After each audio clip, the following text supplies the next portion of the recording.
అందరికీ నా ఛానల్ ఎవరైనా కొత్తగా చూస్తున్నట్టయితే ప్లీజ్ సబ్స్క్రైబ్ చేయండి. ఈరోజు కార్తీక దీపం 2 ఎపిసోడ్లో ఏం జరిగిందంటే, ఇక ఉదయాన్నే శ్రీధర్ ఫ్యామిలీతో కలిసి గుడికి బయలుదేరుతాడు.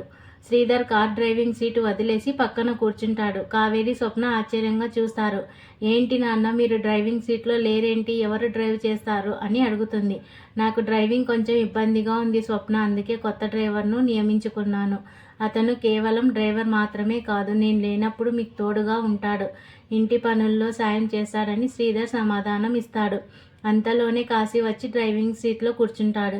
అది చూసి స్వప్న కళ్ళల్లో నిప్పులు చెరుగుతుంది. స్వప్న కోపంతో బండి దిగేసి, నాన్న ఏంటిది, కాశీ మన ఇంట్లో డ్రైవరా, అస్సలు ఒప్పుకోను అని అంటుంది. తప్పేముంది స్వప్న, కాశీ డ్రైవర్గా మన ఇంట్లో మన దగ్గరికి పని చేయకూడదని రూల్ ఉందా? అతనికి నెలకి 25,000 జీతం ఇస్తున్నాను, మనతోనే ఉంటాడు, మనతోనే తింటాడని శ్రీధర్ సమాధానం ఇస్తాడు. ఆ మాటతో స్వప్న ఆవేశంతో ఊగిపోతూ, కాశీ ఇక్కడికి వచ్చింది డ్రైవర్గా పనిచేయడానికి కాదు నాన్న, నాతో కలిసిపోవడానికి. మీరు తనని పనివాడిగా మార్చి నన్ను అవమానిస్తున్నారు. అయితే వినండి, ఈ ఇంట్లో నేను ఉండే ఆఖరి రోజు ఇదే. నేను కూడా మీ కూతుర్ని. మీకు నచ్చింది మీరు చేసినప్పుడు నాకు నచ్చింది నేను చేస్తానని స్వప్న తండ్రి శ్రీధర్కు తేల్చి చెప్తుంది. కాశీ ఏదో చెప్పబోతుంటే నువ్వు మాట్లాడకని వార్నింగ్ ఇచ్చి స్వప్న లోపలికి వెళ్ళిపోతుంది. ఇక అక్కడ తండ్రి కూతుర్ల పంతంకి మధ్య కాశీ మాత్రం నిస్సహాయంగా మిగిలిపోతాడు. మరోవైపు సుమిత్ర ప్రాణాలు కాపాడడం కోసం దీప సుమిత్ర కూతురే అనే నిజాన్ని డాక్టర్తో దాచిపెట్టింది. ఇక నిజానికి ఎవరికీ తెలియకుండా దాచినందుకు కార్తీక్ దీపలు డాక్టర్కు థ్యాంక్స్ చెప్తారు. దీప, అసలు నీ నిర్ణయం ఏంటో నాకు అర్థం కావటం లేదు. ఒక బిడ్డగా నీ తల్లిని పొందే అవకాశం వచ్చినా ఆ స్థానాన్ని ఎందుకు వదులుకుంటున్నావు అని డాక్టర్ హారిక అడుగుతుంది. ఇక దీప కళ్ళల్లో నీళ్లతో, డాక్టర్ గారు, మీరు ఏ వస్తువునైనా మన దగ్గర ఉన్నంత వరకు దాని విలువ మనకి తెలియదు. ఒకసారి అది దూరం అయితే మళ్ళీ సంపాదించుకోవడానికి జీవితం సరిపోదు. నా తల్లిని కాపాడుకోవడానికి దేవుడు నాకు అవకాశం ఇచ్చాడు. కన్న తండ్రి కన్నీళ్లు తుడవటానికి నా ప్రాణాలైనా ఇస్తాను. నేను నిజం చెబితే అమ్మ షాక్లో బతకదు.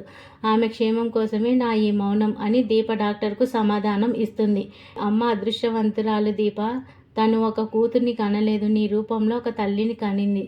శ్రావణ కుమారుడు తల్లిదండ్రులను కావిడిలో మోసాడని విన్నాను. భీష్ముడు తండ్రి కోసం యవ్వనాన్ని త్యాగం చేశాడని చదివాను. కానీ కన్నతల్లి ప్రాణం కోసం తన తల్లి స్థానాన్ని వదులుకున్న నీలాంటి కూతుర్ని ఎక్కడా చూడలేదని డాక్టర్ దీపపై ప్రశంసలు కురిపిస్తుంది. వాళ్ళు నాకు జన్మనిచ్చారు డాక్టర్. వారి ప్రేమను పొందే అదృష్టం నా నుదుట లేదు, అది నా విధి. కానీ నా ప్రేమను వాళ్ళకు పంచే అవకాశం ఉంది కదా, ఈ జన్మకి ఈ ఆనందం చాలని దీప బాధపడుతుంది. దీప మాటలకు డాక్టర్ హారిక చెల్లించిపోయి తనకి తోచిన సాయం చేస్తానని మాటిస్తుంది.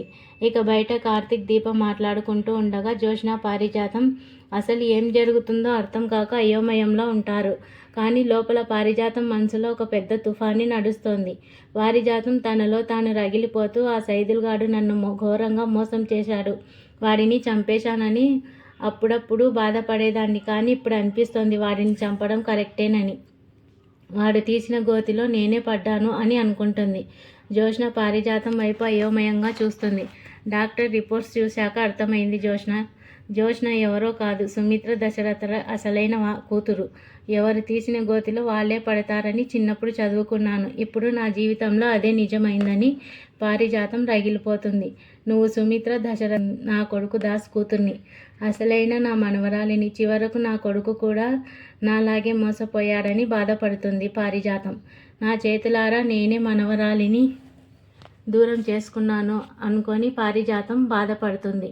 ఇక జోష్న తనలో తాను, నేను నిజంగా సుమిత్ర కూతురినేనా, లేక దీప దాస్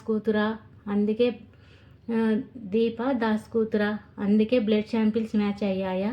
ఆ డాక్టర్ మీద నాకు అనుమానంగా ఉంది. ఒకవేళ బావకి నిజం తెలిసిపోయి ఇదంతా నాటకం ఆడించడం లేదు కదా. బావకి నిజం తెలిస్తే నాటకం ఆడాల్సిన అవసరం లేదు, ముఖం మీద చెప్పేస్తాడు. అసలు నేను ఎవరి కూతుర్ని అని జోష్న టెన్షన్ పడుతుంది. ఇక మరో పక్క ఇంట్లో జరిగిన రచ్చ గురించి కార్తీక్, దీప ఒంటరిగా మాట్లాడుకుంటారు. దీప, ఇప్పుడు పారిజాతం పరిస్థితి చూసావా, బిడ్డల్ని మార్చిన ఆమె ఇప్పుడు డాక్టర్ అబద్ధం చెప్పారని అనుకుంటోంది. లేదంటే తన అసలు మనవరాలు జోష్న కాదని భయపడుతోంది. అటు జోష్న ఏమో మన డాక్టర్తో అబద్ధం చెప్పించామని, నువ్వే సుమిత్ర అసలు కూతురు అని తను అనుమానిస్తోందని కార్తీక్ దీపతో అంటాడు. కానీ బావ, ఈ గందరగోళం అంతా ఒక ఎత్తు అయితే దశరథ గారు ఏమనుకుంటున్నారు అని దీప అనుమానిస్తుంది. అదే అసలైన సమస్య. జోష్న ఏదో నిజం దాస్తోందని మామయ్యకు అర్థమైపోయింది. అందుకే ఆమె దాస్ని చంపాలని ఎందుకు అనుకుంటుందో ఆయనకు అనుమానంగా ఉంది. ఈ బ్లడ్ శాంపిల్స్ రిపోర్టును మామయ్య అంత తేలికగా నమ్మడని కార్తీక్ సమాధానం ఇస్తాడు. తన తండ్రి పడుతున్న వేదన చూసి దీప కళ్ళు చెమ్మగిల్లాయి. కార్తీక్ ఆవేదనను చూసి దీప అతడిని ఓదార్స్తుంది. అంతలో సుమిత్ర గదిలో నుండి పిలుపు వస్తుంది. దీప, కొంచెం స్వీట్ తీసుకురా అమ్మా అని సుమిత్ర అడుగుతుంది. దీప స్వీట్స్ తీసుకురాగానే సుమిత్ర ఎంతో ప్రేమగా దీప చేతుల మీదుగా తింటుంది. సుమిత్ర మురిసిపోతూ, నన్ను కాపాడటానికి నా కూతురుంది, నాకు ఇంకేం భయం లేదని అంటుంది. ఆ మాటలతో కార్తీక్ దీపలో ఒకరినొకరు చూసుకొని మౌనంగా ఉండిపోతారు. నా కూతురే నా ప్రాణాలను కాపాడుతుందని సుమిత్ర అనేసరికి జోష్న గుండెల్లో రైళ్లు పడ్డట్టయింది. పక్కనే ఉన్న దశరథ జోష్నని గమనిస్తూ ఉంటాడు. ఆమె ప్రవర్తనలో ఏదో తేడా ఉందన్న విషయం ఆయనకు స్పష్టమవుతుంది. ఇంతలో పారిజాతం ముభావంగా ఉండటంతో ఏం జరిగిందని శివనారాయణ అడుగుతాడు. అబ్బే ఏం లేదు, శాంపిల్స్ మ్యాచ్ కావాలని దేవుణ్ణి మొక్కుకున్నానని పారిజాతం చెప్తుంది. అసలు శాంపిల్స్ మ్యాచ్ కావని మీకెవరు చెప్పారని కార్తీక్ కావాలని అడుగుతాడు. దీంతో పారిజాతం ఒక్కసారిగా షాక్ అవుతుంది. ఈ రోజుతో ఈనాటి ఎపిసోడ్ పూర్తవుతుంది. Okay bye. Please like, subscribe.